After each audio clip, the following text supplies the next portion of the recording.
दोस्तों नमस्कार। उम्मीद कर रहा हूं आप सब लोग अच्छे होंगे। Centre of mass, centre of gravity and central chapter का आज हमारा 20th एपिसोड है। लास्ट एपिसोड में हमने perfectly inelastic collision and perfectly elastic collision के बारे में कुछ बेसिक अंडरस्टैंडिंग बनाई थी। आज के एपिसोड में हम कुछ क्वेश्चंस की प्रैक्टिस करेंगे। तो पहला जो क्वेश्चन है उसको मैं थोड़ा सा एक्सपेरिमेंट वाले तरीके से आपको एक्सप्लेन करना चाह रहा हूँ। तो हम पहले एक एक्सपेरिमेंट परफॉर्म करेंगे और उसी को फिर हम एक क्वेश्चन की फॉर्म में सोल्व करने की कोशिश करेंगे, ठीक है।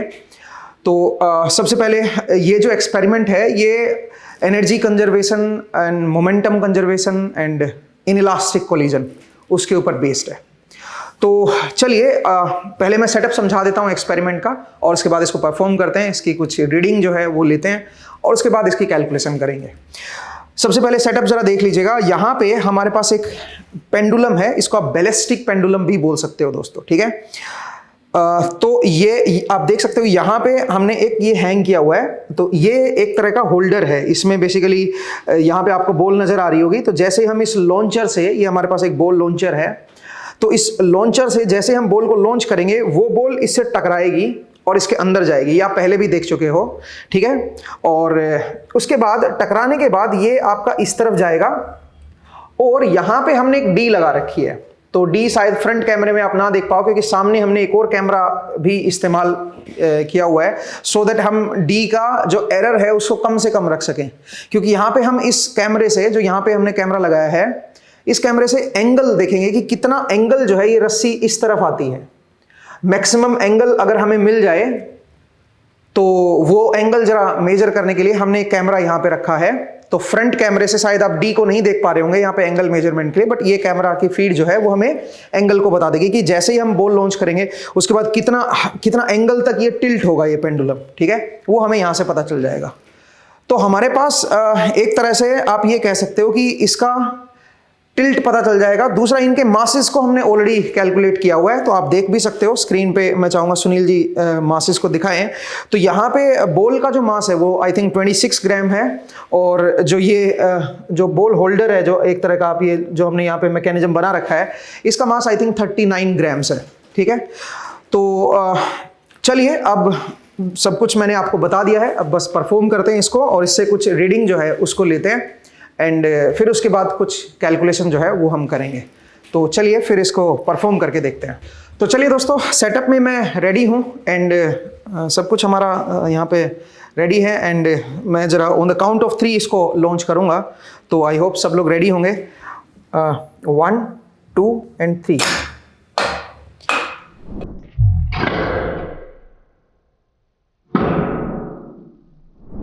तो दोस्तों आपने एक्सपेरिमेंट देखा। अब इसका कैलकुलेशन करते हैं, लेकिन कैलकुलेशन के लिए आपको ज़रूरत पड़ेगी इसकी हाइट की, कि कितनी हाइट है। तो हमने इसकी हाइट मेजर की है, आप उसको स्क्रीन पे देख सकते हो। ये रफली 52 सेंटीमीटर से 52.5 के बीच में है। थोड़ा बहुत एरर हमेशा रहता है, ठीक है।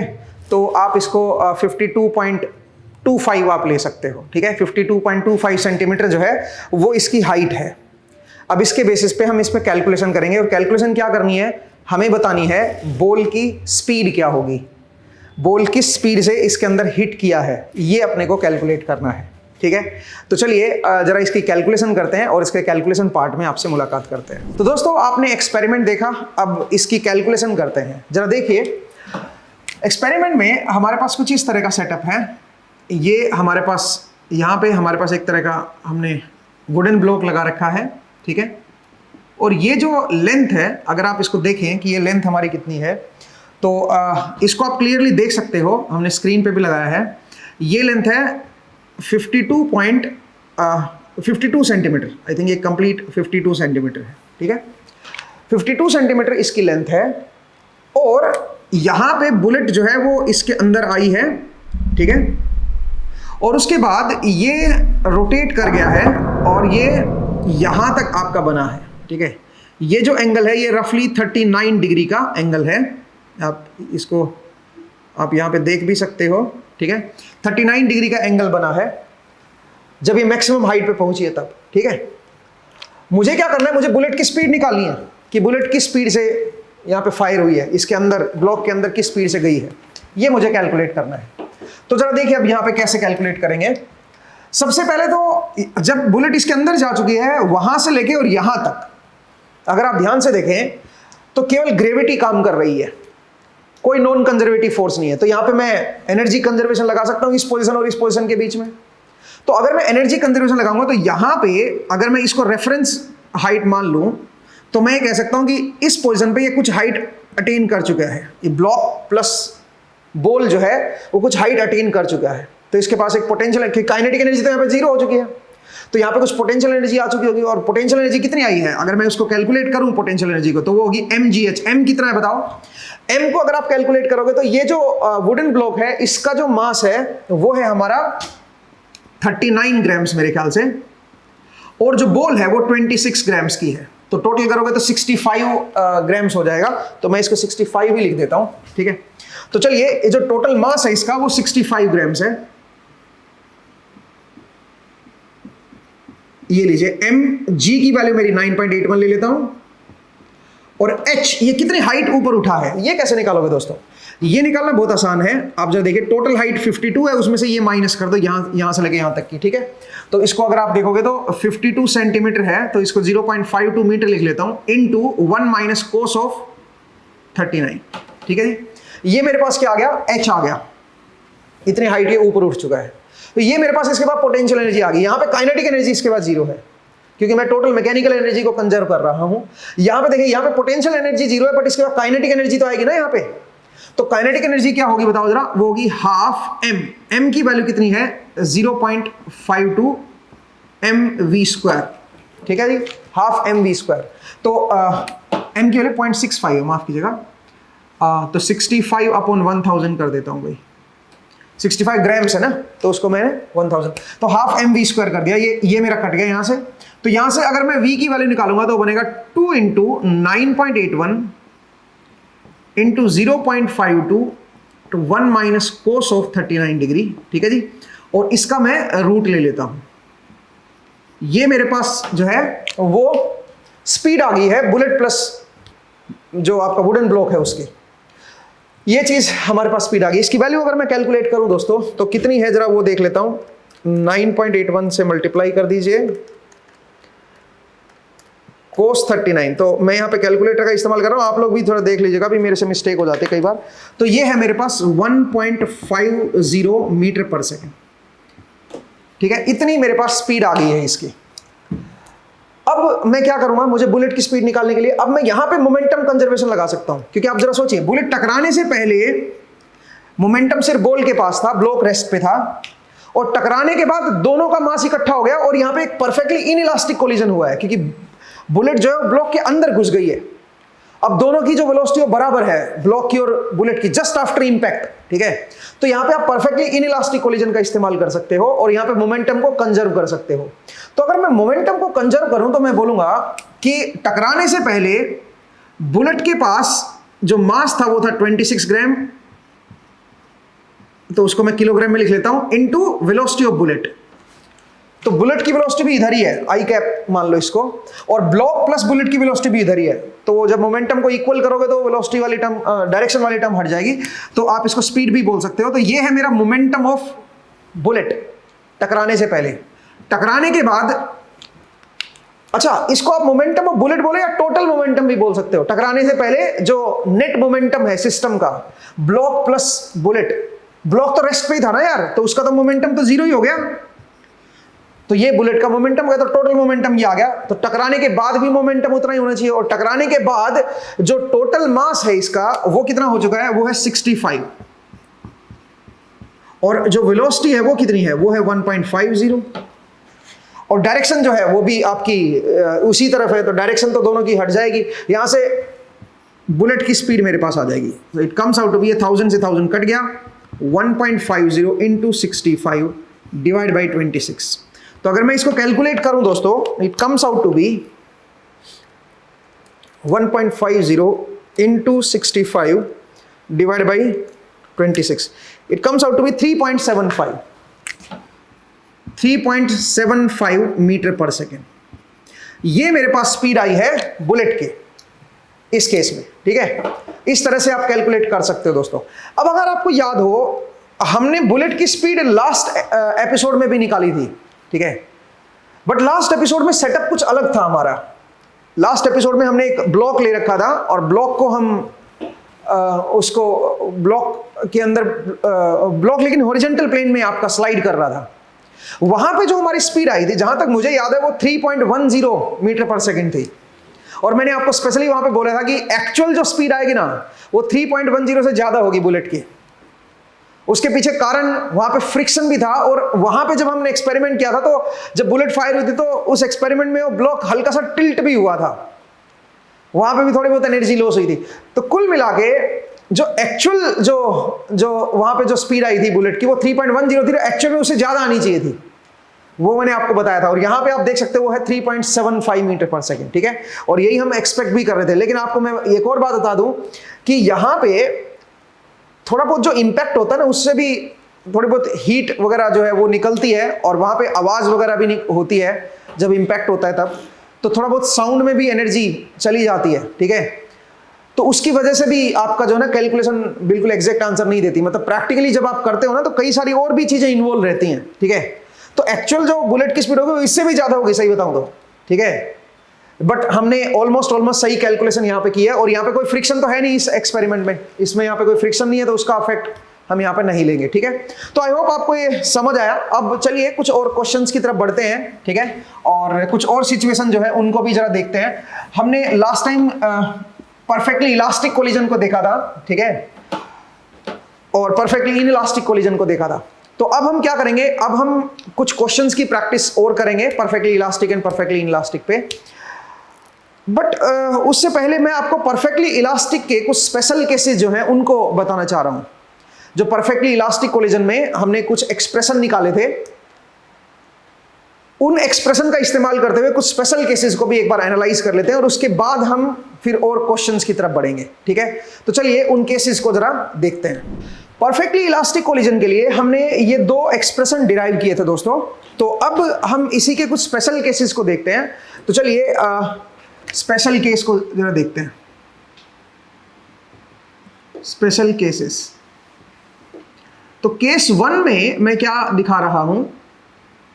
केस 1 में मान लीजिए मेरे पास जो m1 है, उसके पास कुछ इनिशियल वेलोसिटी है। ये मेरे पास m1 है, इसके पास कुछ इनिशियल वेलोसिटी है v1i, और ये मेरे पास m2 है, और मैं इस m2 को रेस्ट पे मान रहा हूं। v2i मेरी 0 है, और ये कोलिजन एक लाइन में हो रहा है, मतलब हॉरिजॉन्टल प्लेन में आप ये मान सकते हैं कि कोलिजन हो रहा है, और ये इलास्टिक कोलिजन में लेके चल रहा हूं। और यहां पे मैं ये मान के चल रहा हूं कि m1 is equal to m2। ये मेरा केस 1 है। तो इस केस में अगर मुझे देखना हो कि दोनों का मास बराबर है, एक रुका हुआ है और एक आपका आगे की तरफ चल रहा है, तो अगर इस केस को एनालाइज करना हो तो जरा देखते हैं कि इनकी फाइनल वेलोसिटी क्या आएगी। तो इस एक्सप्रेशन का इस्तेमाल करते हुए हम निकाल सकते हैं। कैसे? अगर मैं यहां से v1f निकालूं, फाइनल वेलोसिटी ऑफ मास 1 अगर मैं कैलकुलेट करूं, तो इस एक्सप्रेशन से कैलकुलेट कर सकते हो। इसमें आप m1 और m2 तो बराबर हैं, ये तो कैंसिल हो गया, ठीक है। तो आपके पास क्या बचता है, 2m2, और m1 m2 की वैल्यू m ही कर देता हूं मैं, दोनों बराबर ही है, ठीक है। तो यहां पे ये बन जाएगा 2 × m डिवाइड बाई, नीचे भी 2m आ जाएगा, इंटू v2i, और v2i की वैल्यू जो है वो 0 है। तो इसका मतलब ये हुआ कि जो मेरा मास 1 होगा आफ्टर इंपैक्ट, आफ्टर कोलिजन, अगर इलास्टिक कोलिजन है तो उसकी जो फाइनल वेलोसिटी आएगी वो 0 आएगी, मतलब वो रेस्ट पे आ जाएगा। और जो मास 2 होगा उसकी अगर मैं वेलोसिटी निकालूं, जो फाइनल वेलोसिटी अगर वो मैंने कैलकुलेट करूं, तो ये तो मेरा 0 हो गया। यहां पे अगर आप देखोगे तो 2m/2m इंटू v1i, तो 2m/2m इंटू v1i ये बन जाएगी, और ये कट गया यहां से, तो ये आ जाएगा v1i के बराबर। इसका मतलब ये हुआ कि जो मास 2 है वो इसकी वेलोसिटी को अटेन कर लेगा, इसी की जो मास 1 की जो वेलोसिटी थी वो ये अटेन कर लेगा, और ये आपका रेस्ट पे आ जाएगा, मास 1 रेस्ट पे आ जाएगा, अगर दोनों का मास इक्वल है तो। और अगर मैं परफेक्टली इलास्टिक कोलिजन अगर मैं ले लूं तो फिर आपको इस तरह की सिचुएशन देखने को मिलेगी। अब इस चीज को हम कैसे वेरीफाई करें, इसके लिए हम एक एक्सपेरिमेंट परफॉर्म कर सकते हैं। हालांकि मैं आपको बता दूं कि रियल वर्ल्ड में कभी भी आप परफेक्टली इलास्टिक कोलिजन ले ही नहीं सकते हो, कभी भी अचीव नहीं कर सकते हो परफेक्टली इलास्टिक कोलिजन, बट हम इसके नियर अबाउट जरूर पहुंच सकते हैं। अब चलिए एक एक्सपेरिमेंट करते हैं जो आपको बिल्कुल परफेक्टली इलास्टिक कोलिजन के बिल्कुल नियर अबाउट होगा। मतलब एक्चुअल में वो इनइलास्टिक कोलिजन होगा, बट ऑलमोस्ट उसमें जो कोफिशिएंट ऑफ रेस्टिट्यूशन जो निकल के आएगा वो अराउंड 0.95 0.98 के अराउंड मिलेगा आपको। मतलब यूनिटी नहीं मिलेगा, ठीक है, 0.95 0.98 आपको ऑलमोस्ट मिलेगा।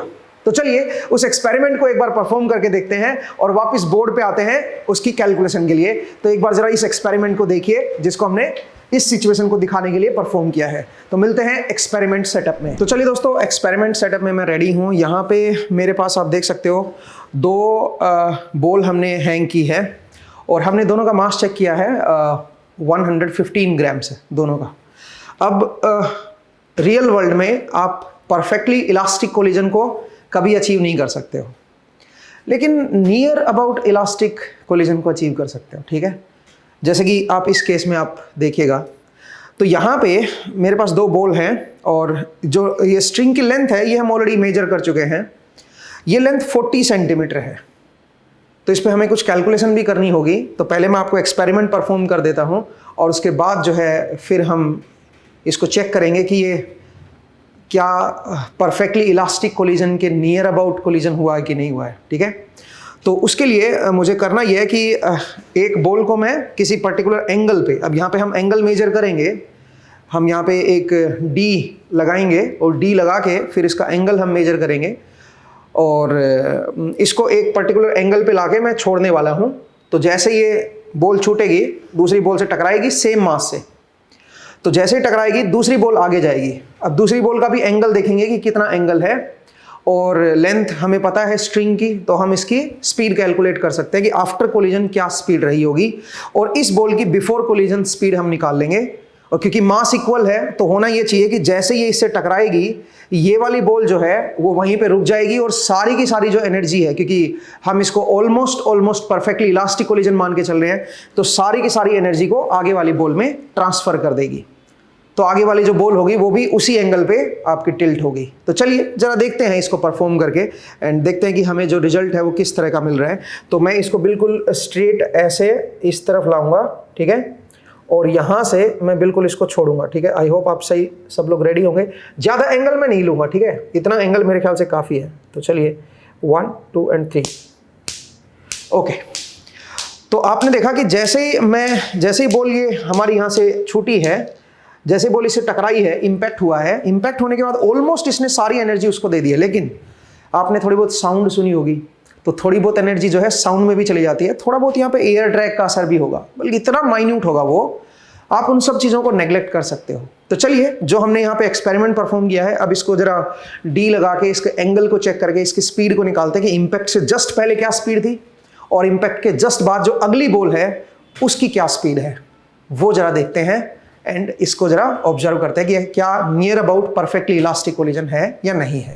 तो दोस्तों आपने एक्सपेरिमेंट देखा, अब इस एक्सपेरिमेंट को जरा एनालाइज करते हैं फ्रेम बाय फ्रेम और देखते हैं कि ये ऑलमोस्ट परफेक्टली इलास्टिक कोलिजन है या नहीं है। तो उसके लिए मैं चाहूंगा कि आपको मैं इसको एक बार डायग्राम को बना देता हूं जो आपने एक्सपेरिमेंट देखा है।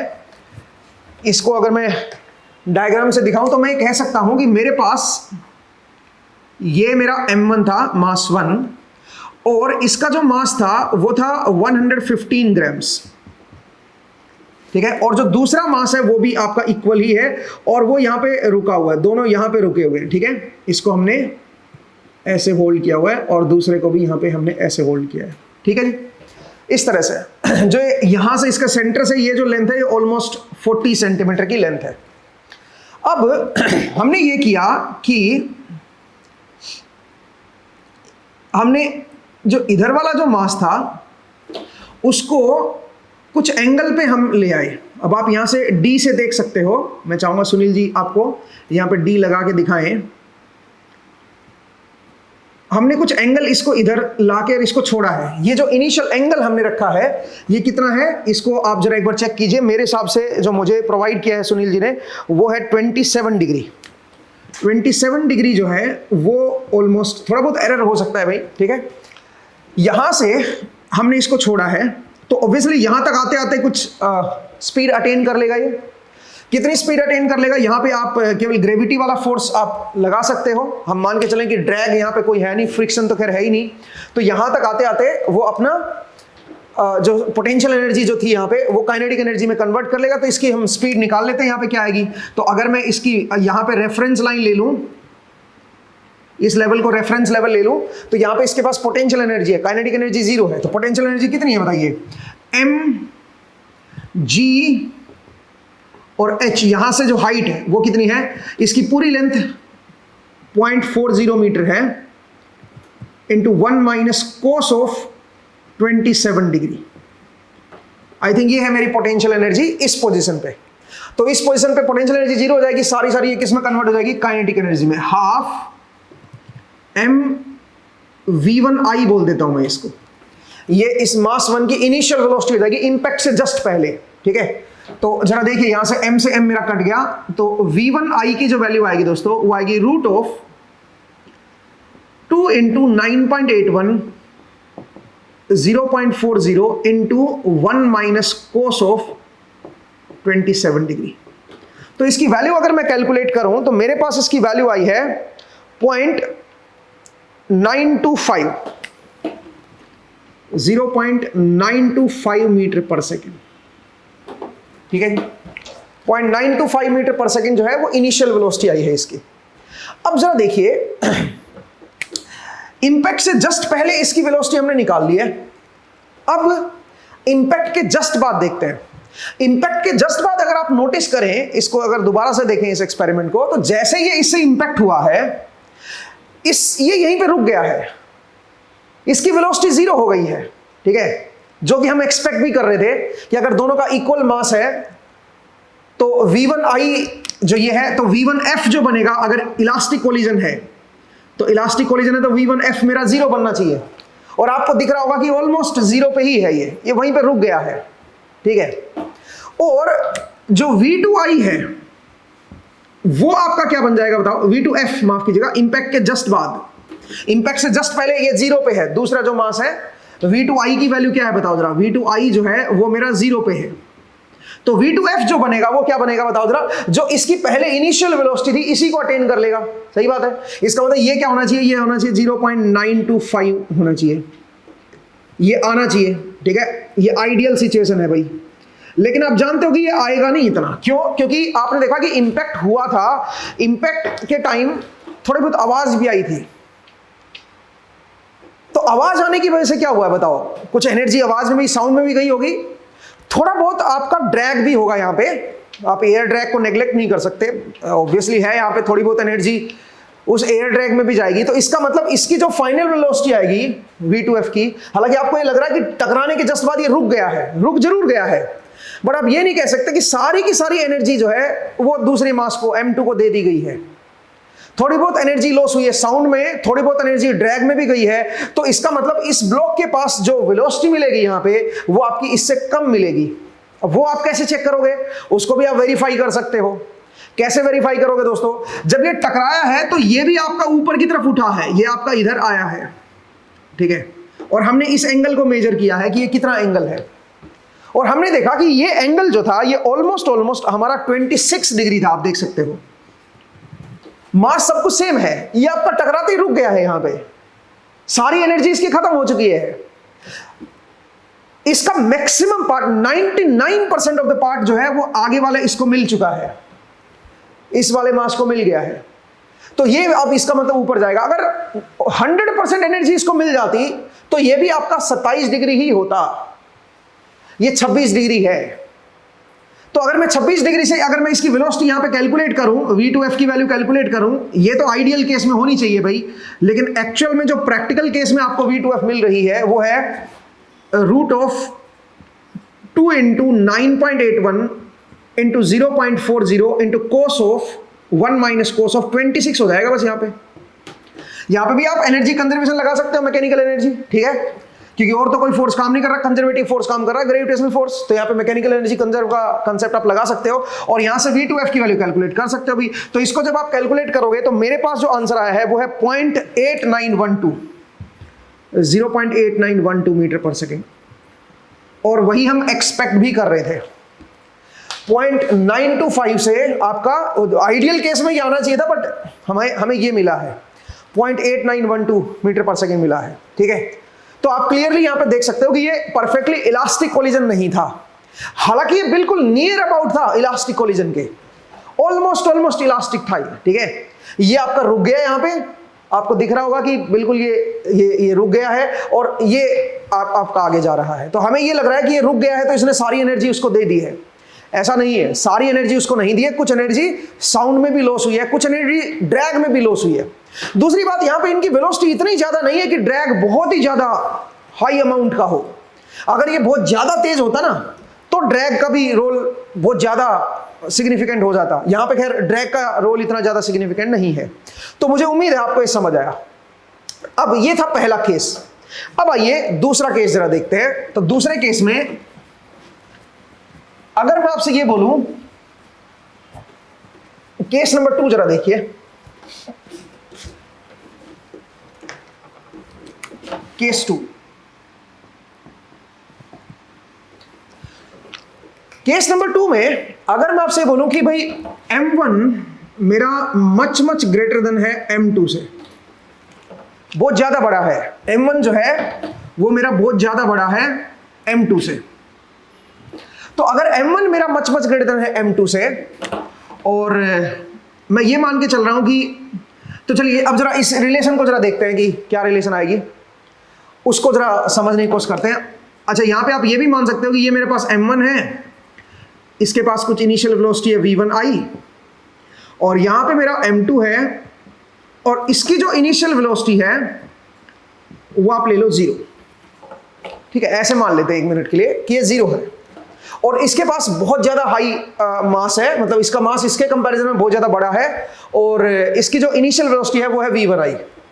तो अब अगर मैं v1f की वैल्यू कैलकुलेट करूंगा तो v1f इज इक्वल टू, जरा देखिए यहां पे, इसको अगर मैं लिखूंगा तो m1 minus m2 divide by m1 plus m2, but m2 तो बहुत ज्यादा छोटा है तो आप यहां से m1 को कॉमन ले सकते हो और काट सकते हो ऊपर और नीचे से, तो ये बन जाएगा 1 minus m2 by m1 into v1f into v1i, माफ कीजिएगा, divide by 1 plus m2 by m1, यही बनेगा भाई, एक बार देख लो। एंड प्लस क्या आएगा बताओ जरा, यहां से आप again 2m2 divide by m1 को मैं कॉमन ले लेता हूं, 1 प्लस m2 बाई m1, ये आप कह सकते हो भाई, और इनटू में क्या हो जाएगा v2i। इस तरह से आप इसको लिख सकते हो। अब जरा देखिए, क्योंकि m1 बहुत बड़ा है m2 से, तो इसको आप नेग्लेक्ट कर सकते हो 1 के कंपैरिजन में, इसको नेग्लेक्ट कर सकते हो, इसको नेग्लेक्ट कर सकते हो, और यहां पे m2 बाई m1 जो है ये ऑलमोस्ट नेग्लेजिबल ही हो जाएगा, क्योंकि यहां पे भी m2 है, नीचे m1 है, तो m2 बाई m1 ही बन गया, तो ये भी ऑलमोस्ट 0 के अराउंड ही आ जाएगा, क्योंकि ये बहुत बड़ा ले रहा हूं मैं इससे। तो उस केस में क्या होगा, उस केस में आपका v1f जो होगा वो नियरली इक्वल टू क्या आ जाएगा बताओ जरा, v1i के बराबर ही आ जाएगा। यहां पे 1 है, यहां पे 1 है, इसको तो नेग्लेक्ट ही कर दो ना भाई। तो इसका मतलब है इसकी जो फाइनल वेलोसिटी आएगी वो भी आपकी एक तरह से इनिशियल के बराबर ही होगी, अगर ये बहुत ज्यादा लार्ज है तो। अब आइए v2f, तो v2f को अगर आप देखोगे तो v2f में अगर मैं दिखाऊं तो v2f क्या बनेगा बताओ। v2f में आप ये कह सकते हो कि यहां पे अगर हम देखें, सबसे पहले तो इसको जरा देखिए, या चलो इसको देख लेते हैं। यहां से आप m1 कॉमन ले लो, तो m1 कॉमन लोगे तो क्या बनेगा, m2 by m1 minus 1 divide by क्या हो जाएगा बताओ, यहां से भी m1 को कॉमन ले लो तो m2 by m1 plus 1 into v2i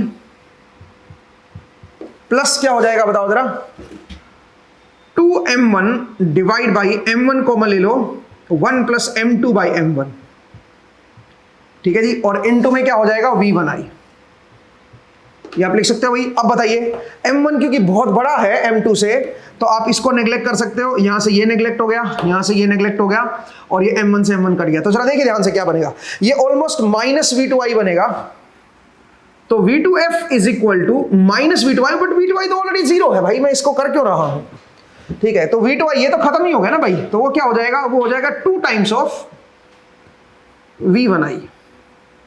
इसका मतलब ऑलमोस्ट इसका डबल हो जाएगा v1i का। इसके डबल स्पीड से ही आगे जाएगा, ठीक है। और इसकी स्पीड ऑलमोस्ट क्या रहेगी, इसकी स्पीड ऑलमोस्ट सेम ही रहेगी। ये है मेरा केस नंबर 2। अब इसको भी आप वेरीफाई कर सकते हो, बट प्रॉब्लम अगेन वही है, और वो ये है कि कभी भी आप परफेक्टली इलास्टिक कोलिजन को अचीव नहीं कर पाओगे, ठीक है। हमने एक और एक्सपेरिमेंट परफॉर्म किया है जिसमें हम ये कंडीशन तो नहीं अचीव कर पाए, मतलब हमने M1 को M2 से बहुत ज्यादा बड़ा नहीं किया, बट हमने एटलीस्ट 5 टाइम्स बड़ा किया, ठीक है। तो उससे जरा देखिए, मैं आपको उस एक्सपेरिमेंट को जरा बता रहा हूं जो हम परफॉर्म करने जा रहे हैं, ठीक है। जरा देखिए उसमें क्या सिचुएशन में रखने जा रहा हूं। केस 2 में मेरे पास जो M1 है वो आपने देखा ऑलरेडी 115 ग्राम्स का था। तो मैं एक काम करता हूं, मैं M2 को यहां पे थोड़ा छोटा ले लेता हूं। कितना छोटा ले लूं? आइडली तो मुझे बहुत छोटा लेना चाहिए अगर आप चाहते हो कि बिल्कुल ये एक्सपेरिमेंट को मैं वेरीफाई करूं, बट इतना छोटा मास मुझे मिला नहीं। तो मुझे ये मिला 23 ग्राम्स का, 23 ग्राम्स का, ठीक है। और ये है 115 ग्राम्स का। तो अगर आप रिलेशन देखोगे तो ऑलमोस्ट 5 टाइम्स ये बड़ा है, ठीक है। और इस एक्सपेरिमेंट को हमने अगेन वैसे ही परफॉर्म किया जैसे हमने पिछला एक्सपेरिमेंट परफॉर्म किया था। तो जरा देखिए इस एक्सपेरिमेंट के सेटअप में हम चलते हैं, इसको पहले परफॉर्म करते हैं और फिर इसकी जो कैलकुलेशन है उसको जरा एनालाइज करते हैं, ठीक है। तो मिलते हैं फिर एक्सपेरिमेंट सेटअप में और इसको जरा चेक करते हैं। तो चलिए दोस्तों, एक्सपेरिमेंट सेटअप में मैं रेडी हूँ एंड यहाँ पे इस बार थोड़ा सा डिफरेंट हमने बॉल्स ली हैं। तो आप देख सकते हो एक बड़ी बॉल है, एक छोटी बॉल है। तो छोटी वाली बॉल है उसका मास 23 ग्राम्स है और बड़ी वाली का 115 ग्राम है। इसका मतलब छोटी वाली बॉल 1/5 है बड़ी वाले से। अब फिर से उसी एक्सपेरिमेंट को परफॉर्म करते हैं, लेकिन हम लास्ट एक्सपेरिमेंट से चेक कर चुके हैं कि यहाँ पे जो कोलिजन हो रहा है दो स्टील बॉल के बीच में, वो ऑलमोस्ट परफेक्टली इलास्टिक कोलिजन है। एग्जैक्टली परफेक्टली इलास्टिक नहीं है क्योंकि वो कभी आप अचीव भी नहीं कर पाओगे रियल वर्ल्ड में। ऑलमोस्ट परफेक्टली इलास्टिक कोलिजन है। तो यहां पे हम कैलकुलेशन कर सकते हैं ये अज्यूम करके कि कोलिजन हमारा परफेक्टली इलास्टिक होगा। उससे हम कैलकुलेशन कर सकते हैं और फिर उसको हम वेरीफाई कर सकते हैं कि जो हमने एक्सपेरिमेंट में हम यहां पे देखेंगे क्या वो उसके साथ मैच कर रहा है या नहीं कर रहा, ठीक है। तो चलिए यहाँ पे जरा इसको हम परफॉर्म करते हैं एक्सपेरिमेंट को और फिर जो रीडिंग वगैरह आएगी उसके ऊपर फिर हम कैलकुलेशन करेंगे, ठीक है। तो आई होप सब लोग रेडी हैं। मैं इसको एक बार के लिए रोक देता हूँ, जो थोड़ा बहुत ऑसिलेशन इसके अंदर हो रहा है, ठीक है। ओके, तो मैं इसको यहाँ से किसी भी रैंडम एंगल से मैं छोड़ने वाला हूँ। आई होप सब लोग आप रेडी होंगे। ओके जी, तो आपने ये एक्सपेरिमेंट देखा। अब इस एक्सपेरिमेंट में हम फिर से इसका एंगल वगैरह मेजर करेंगे और इसकी स्पीड कैलकुलेशन करेंगे कि क्या स्पीड आई है। लेंथ हम ऑलरेडी देख चुके हैं, 40 सेंटीमीटर की हमारी लेंथ है ऊपर से नीचे तक, इसके सेंटर पॉइंट तक, ठीक है। तो इधर भी 40 सेंटीमीटर है। अब जरा इसकी कैलकुलेशन करते हैं और इसको जरा देख। तो दोस्तों आपने एक्सपेरिमेंट देखा। अब इस एक्सपेरिमेंट में ये हमारे पास 115 था, ये 0.023 किलोग्राम का था। इसका मतलब M1 जो है वो बड़ा तो है M2 से, बट मच ग्रेटर नहीं है। तो पिछले वाला जो कंडीशन आपने पढ़ी थी ना केस 2 वाली, वो यहाँ पे एग्जैक्टली सेटिस्फाई नहीं है। मच ग्रेटर का मतलब एटलीस्ट 10 टाइम्स से तो ज्यादा ही बड़ा हो, 10-20 टाइम्स या मे बी 100 टाइम्स हो तो बहुत ही अच्छी बात है, ठीक है। तो इतना खैर डिफरेंस तो नहीं है। आप ये कह सकते हो कि 5 गुना बड़ा है ये M1 जो है M2 से। एंड अगेन इसमें भी हमने क्या किया, अगर आप ध्यान से देखें तो ये 40 सेंटीमीटर था, हमने इसको यहां से छोड़ा है, ठीक है। और ये जो एंगल था हमारा, इसको अगर मैं आपको बताऊं तो ये एंगल था ऑलमोस्ट 28 डिग्री। 28 डिग्री से हमने इसको छोड़ा है। तो इंपैक्ट होने से जस्ट पहले अगर मैं इसकी स्पीड निकालूं तो क्या बनेगी दोस्तों, वो बनेगी v1i। मैं इसको लिख लेता हूं। इंपैक्ट होने से जस्ट पहले बड़े वाले मास की जो स्पीड है वो हमारे पास है √2 इंटू एनर्जी कंजर्वेशन से निकाल सकते हैं भी 0.40, मैकेनिकल एनर्जी कंजर्व लगा दो, 1 माइनस कोस 28 डिग्री। इसकी वैल्यू जो है वो हमें, जो मेरे को जो कैलकुलेशन के बाद मिली है वो है 0.9584, 0.9584 मीटर पर सेकेंड। ये स्पीड मुझे मिली है टकराने से जस्ट पहले। अब जरा देखिए, जब ये टकराएगा, टकराने के बाद इसकी अब ये जीरो नहीं होगी जैसा कि आपने पिछले में देखा था, क्योंकि पिछले में दोनों मास बराबर थे। इस बार ये बराबर नहीं है, तो इसके पास भी अपनी कोई फाइनल वेलोसिटी आएगी और इसके पास भी अपनी फाइनल वेलोसिटी आएगी। v2i की वैल्यू 0 है, इनिशियल वेलोसिटी जो है वो आपकी इसकी 0 है। अब प्रॉब्लम ये फाइनल वेलोसिटी क्या आएगी। तो चलिए एक बार हम इलास्टिक कोलिजन मान लेते हैं कि परफेक्टली इलास्टिक कोलिजन है, यहाँ पे coefficient of restitution ideal case में 1 मान के चलते हैं और पहले कैलकुलेशन करते हैं कि कितना आना चाहिए आइडियल केस में, और फिर हम देखेंगे कि प्रैक्टिकली कितना आ रहा है, तो उससे एरर का पता चल जाएगा अपने को कि कितना एरर आ रहा है। लास्ट जो एक्सपेरिमेंट आपने देखा था केस 1 वाला, उसमें एरर बहुत ही कम था, ठीक है। अब यहां पे देखते हैं कि उतना ही कम एरर आ रहा है क्या, तो उसको देखने के लिए ये हमारे पास V1I है, ये V2I है। अब जरा देखिए V1F निकाल लेते हैं। तो V1F की जो वैल्यू है वो अगर मैं यहां से देखूं तो M1 की वैल्यू मेरे पास कितनी है, 0.115 माइनस 0.023 डिवाइड बाई, इन दोनों का सम कर दीजिए, 115 प्लस 0.023 इनटू क्या हो जाएगा, इनटू V1I, और V1I की वैल्यू है 0.9584, और ये दूसरे वाला जो है ये तो जीरो ही हो गया। तो अगर मैं इसको कैलकुलेट करूं दोस्तों, तो चलिए मैं जरा इसको कैलकुलेटर से कैलकुलेट कर लेता हूं, 1 मिनट दीजिए मुझे। तो मेरे पास कैलकुलेटर है, इससे अगर मैं कैलकुलेट करूंगा तो ये मेरे पास है,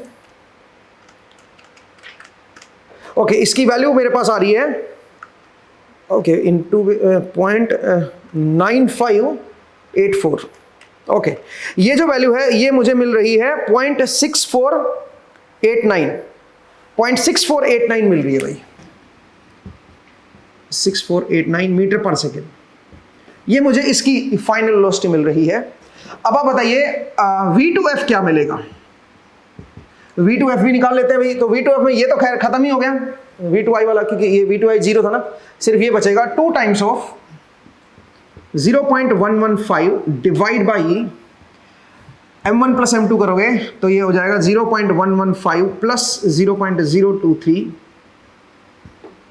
इंटू V1I, और V1I की वैल्यू है 0.9584, ठीक है जी। तो इस तरह से आप जो है इसको कैलकुलेट कर सकते हो V2F को, और इसकी वैल्यू भी जरा मैं बता देता हूं कि क्या बन रही है। आइडियल केस अभी ध्यान रखना, प्रैक्टिकली देखते हैं कि कितना मिल रहा है हमें, बट आइडियल केस में हमारे पास ये होना चाहिए। ओके, तो इसको अगर मैं करता हूं दोस्तों तो ये बनता है